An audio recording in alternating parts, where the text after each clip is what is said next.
નમસ્કાર. TAT secondary મેન્સની તૈયારી કરતા એસ્પિરન્ટ્સ મિત્રો, આજે આપણે ઇંગ્લિશ પદ્ધતિશાસ્ત્ર શરૂ કરી રહ્યા છીએ. લેટર ઓન ગણિત વિજ્ઞાનની જેમ આમાં પણ આપણે બોર્ડના પેપરનું સોલ્યુશન કરાવીશું વર્ષ 2021થી 2026 સુધીના તમામ. હવે આપણે શરૂ કરીએ.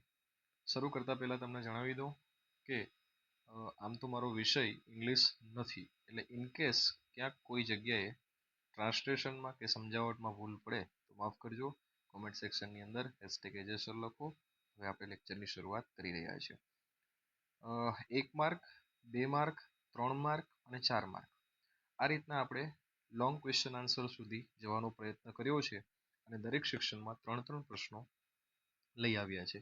મિત્રો, તમારો પ્રતિભાવ જ અમને પ્રેરણા આપશે. તો જો આ વિડીયોમાં સારો પ્રતિભાવ હશે તો આગળ પણ આપણે પદ્ધતિશાસ્ત્રના પ્રશ્નો ચોક્કસ લાવવાનો પ્રયત્ન કરીશું. ચાલો, પ્રશ્ન 1 છે, what is the correct sequence of the 4 main language skills? ભાષા શિક્ષણ જે છે એના જે 4 મેઇન સ્કિલ એટલે કે કૌશલ્ય છે, એનો સાચો ક્રમ તમારે આપવાનો કીધો છે. બરાબર, આઈ થિંક આવું ગુજરાતી થાય એનું. તો જોઈએ આપણે સાચો ક્રમ શું છે.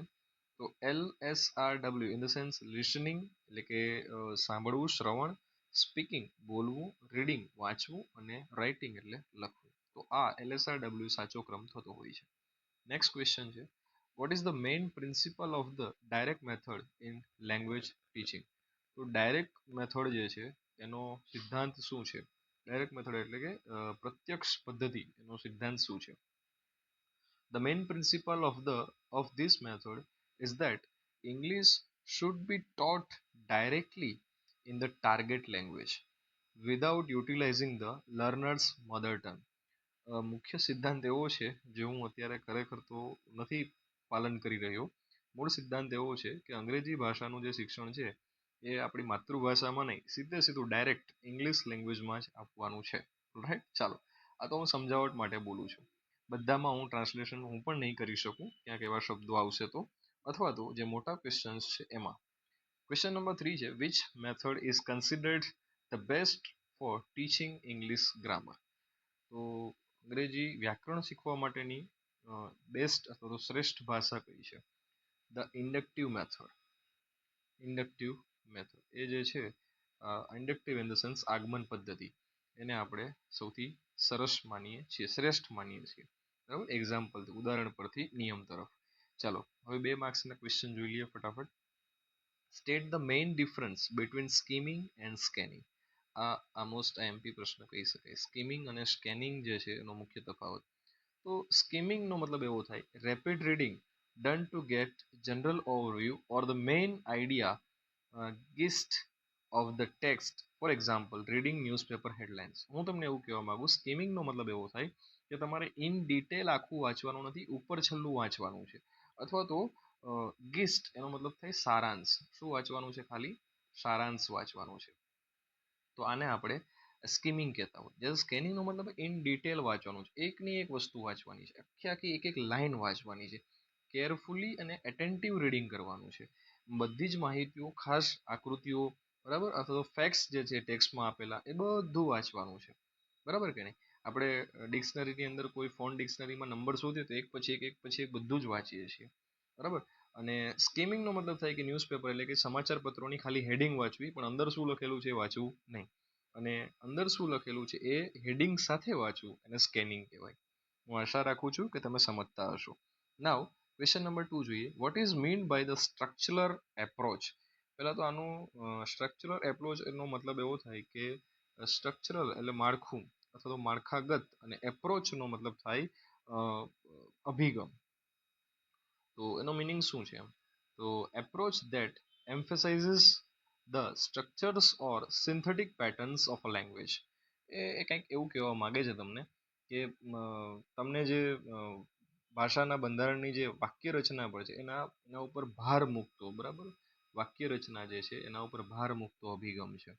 પછી it involves teaching the language by creating various meaningful situations to practice appropriate sentence structure. પછી આની અંદર વાક્ય રચનાનો મહાવરો કરી અને અભ્યાસ કરવામાં આવતો, વિવિધ એક્ઝામ્પલ્સ આપીને એવી પરિસ્થિતિઓ ઉત્પન્ન કરીને અભ્યાસ કરાવવામાં આવતો હોય છે. હવે આપણે ક્વેશ્ચન નંબર 3 તરફ જઈએ. Mention two main characteristics of the audio lingual method, કે શ્રાવ્ય ભાષિક જે પદ્ધતિ છે, મેથડ છે, એના બે તમારે લક્ષણો જણાવવાના છે. તો જોઈએ, the use of the mother tongue is strictly avoided. માતૃભાષા તો બોલવાની જ નથી, બરાબર છે, એનો તો સખત વિરોધ છે. And special emphasis is placed on the listening and speaking skill. તો શ્રવણ અને કથન કૌશલ્ય આધાર છે એના ઉપર ખાસ ભાર મૂકવામાં આવે છે, અને માતૃભાષા બોલવાની થતી નથી. It heavily relies on drilling and repetitive exercise for habit formation in learners. એટલે કે આમાં જે શીખવાવાળા છે વિદ્યાર્થીઓ વોટેવર, એને હેબિટ ફોર્મેશન એટલે કે ટેવ પાડવામાં આવે છે. હેબિટ ફોર્મેશન એટલે કે ટેવ પાડવામાં આવે છે, અને ડ્રિલિંગ અને રિપીટેટિવ એટલે પુનરાવર્તન નો મહત્તમ ઉપયોગ કરવામાં આવે છે. હવે આપણે 3 માર્ક્સના પ્રશ્નો જોઈએ. તો what are the primary objectives of teaching English at the secondary level. માધ્યમિક સ્તરે એટલે કે ધોરણ 9-10માં અંગ્રેજી શિક્ષણના પ્રાથમિક જે ઓબ્જેક્ટિવ્સ એટલે કે હેતુઓ કયા કયા છે, પ્રાઇમરી હેતુઓ કયા કયા છે સમજાવો, એ આપણે સમજાવવાના છે. સાથે તમને જણાવી દઉં કે આની પીડીએફ તમને મળી જશે, તો ચિંતા ન કરતા ટેલિગ્રામમાં, પણ ત્યાં સુધી તમારે હેશટેગ એજસર કોમેન્ટ આપવાની રહેશે. જોઈએ મિત્રો, માફ કરજો. ફર્સ્ટ છે, student should be able to listen and comprehend spoken English. પહેલો છે કે વિદ્યાર્થીઓ બોલાતી અંગ્રેજી ભાષાને સાંભળી અને કોમ્પ્રિહેન્ડ એન્ડ સ્પોકન ઇંગ્લિશ એને સમજી શકે, ગ્રહણ કરી શકે, બરાબર, અર્થ ગ્રહણ કરી શકે ખાસ કરીને. તો બીજો હેતુ છે, they can speak English with clear and correct pronunciations, applying proper stress and intonation. નો મતલબ એવો થાય કે સ્પષ્ટ અને શુદ્ધ ઉચ્ચારણ કરી શકે, પ્રોનાઉન્સિએશન એટલે ઉચ્ચારણ, અને સાથે સાથે આપણે કેમ અલ્પ વિરામ આવીએ તો ઊભા રહીએ, પૂર્ણ વિરામ આપીએ તો પણ થોભી જઈએ, એમ ટૂંકમાં લય અને તાલ સાથે બોલી શકવા જોઈએ. પછી ત્રીજું છે, students can read and understand English text with appropriate modulation. એટલે કે યોગ્ય આરોહ અવરોહ સાથે, બરાબર, સમજીને યોગ્ય આરોહ અવરોહ સાથે વાંચી અને સમજી શકવા જોઈએ. ચોથું છે, they can write grammatically correct, meaningful and independent compositions. એટલે કે એ વ્યાકરણની દ્રષ્ટિએ સાચા, ગ્રામેટિકલી કરેક્ટ એટલે મીનિંગફુલ એટલે કે જેનો કંઈક મિનિંગ નીકળ્યો તો અર્થપૂર્ણ, અને ઇન્ડિપેન્ડન્ટ કમ્પોઝિશન એટલે કે સ્વતંત્ર લખાણ. કેવા? તો કે ભાઈ એસે એટલે કે નિબંધ છે, પત્રલેખન છે, આવું કરી શકવા જોઈએ અંગ્રેજીમાં. અને ફિફ્થ છે, they develop an interest in English literature and enrich their vocabulary. આ મને ખરેખર ગમતું વાક્ય છે, મોસ્ટ આઈએમપી વાક્ય મને ગમે એવું. આપણે અહીંયા લોકો ઇંગ્લિશ ભણે જરૂર છે, ઇંગ્લિશના માસ્તરે બની જાય છે, પણ માસ્તર એટલા માટે બોલું છું કે એને પોતાને ખુદને ઇંગ્લિશ લિટરેચરમાં રસ નથી, તો બાળકોને ક્યાંથી આવવાનું? એટલે અંગ્રેજી સાહિત્ય જે છે એમાં રસ કેળવતા થાય બાળકો, તો તમે વાસ્તવિક અંગ્રેજી ભાષા શીખ્યા છો અને ભણ્યા છો એવું થશે, બરાબર. ગુજરાતી ભાષાનો કોઈ પણ શિક્ષક હોય તમારે જોવું મિત્રો, અને ગુજરાતી સાહિત્યમાં પણ એટલો રસ હશે. ચાલો હવે ક્વેશ્ચન નંબર 2 જોઈએ. કમ્યુનિકેટિવ લેંગ્વેજ ટીચિંગ એટલે કે CLT સ્ટેટ ધ મેન એના એડવાન્ટેજીસ આપવાના છે. તો મિત્રો, it is the student centred approach. આમાં વિદ્યાર્થી કેન્દ્રીય એક તો અભિગમ છે. Way learners actively participate in classroom activity. વર્ગખંડમાં જે ક્રિયાઓ થાય છે એક્ટિવિટી, એમાં વિદ્યાર્થીઓ આતુરતાપૂર્વક કે રસપૂર્વક ભાગ લે છે. પછી instead of rote memorisation of grammar rules, it emphasises the practical use of language એટલે કે communication in daily real life situation. એટલે કે આની અંદર એવું હોય કે વ્યાકરણના નિયમોને મેમોરાઇઝેશન એટલે કે ગોખતા નથી, પરંતુ એને રોજિંદા જીવનમાં, જો અહીંયા લખ્યું છે ને રિયલ લાઈફ સિચ્યુએશન, રોજિંદા જીવનમાં વ્યવહારિક ઉપયોગમાં ભાર મુકાય છે. ત્રીજું છે, it eliminates the students fear of speaking English and significantly boost their self confidence. આ શું કરે છે કે વિદ્યાર્થીઓનો જે સ્પીકિંગ ઇંગ્લિશ બોલવાનો જે ડર છે ને એ દૂર કરે છે, અને એના સેલ્ફ કોન્ફિડન્સ એટલે કે આત્મવિશ્વાસમાં વધારો કરે છે. નેક્સ્ટ ચોથું છે errors made by students during communications are considered natural and accepted as the part of learning process. એટલે કે આ પદ્ધતિની અંદર મુખ્યત્વે એવું કરવું કે કન્સિડર્ડ નેચરલ એન્ડ એક્સેપ્ટેડ વિદ્યાર્થીની જે ભૂલો છે એને સ્વીકારી લેવાની અને પછી આપણે એને આ પ્રક્રિયાનો ભાગ ગણવામાં આવે કે વાંધો નહીં, ભૂલ તો થાય બેટા, શીખવાનું છે તારે, ટૂંકમાં એવું.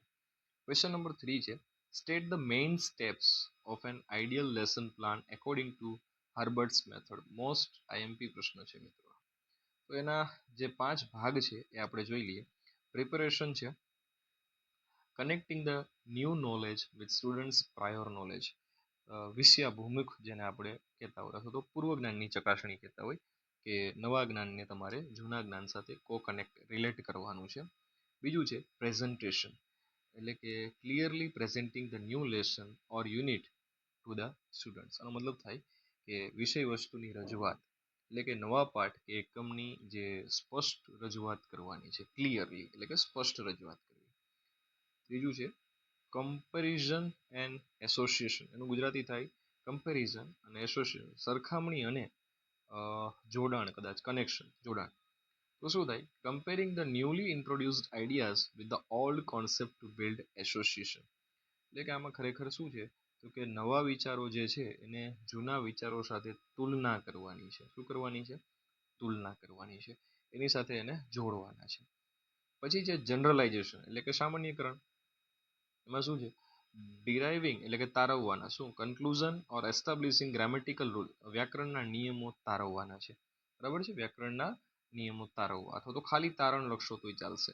અને પાંચમું છે એપ્લિકેશન, એનો મતલબ ઉપયોગ થાય, દ્રઢીકરણ એવું પણ કહી શકો તમે.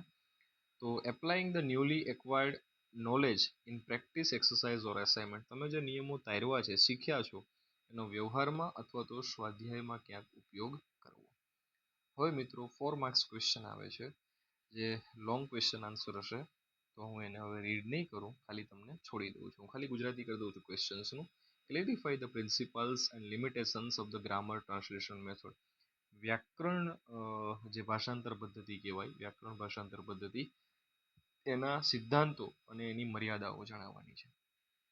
તો એનો સિદ્ધાંત છે ને અહીંયા એની આપણે મર્યાદા આપેલી છે. બરાબર, ચાલો નેક્સ્ટ ક્વેશ્ચન નંબર 2 છે describe the characteristics of good evolution test in English teaching.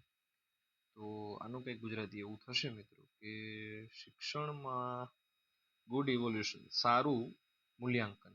બરાબર, અંગ્રેજી શિક્ષણમાં સારું મૂલ્યાંકન, એને તમારે એના લક્ષણો વર્ણવવાના છે. કેરેક્ટરિસ્ટિક એટલે કે એના લક્ષણો વર્ણવવાના છે. તો આ રહ્યા એના લક્ષણો. રિએબિલિટી, એનું ગુજરાતી થાય વિશ્વસનીયતા. વેલિડિટી એટલે કે વસ્તુલક્ષીતા, વેલિડિટી માફ કરજો, પ્રમાણભૂતતા એવું થાય. વસ્તુલક્ષીતા એટલે તો ઓબ્જેક્ટિવિટી થાય, માફ કરજો, હું ગુજરાતીની પેટર્નમાં ચાલ્યો ગયો તો.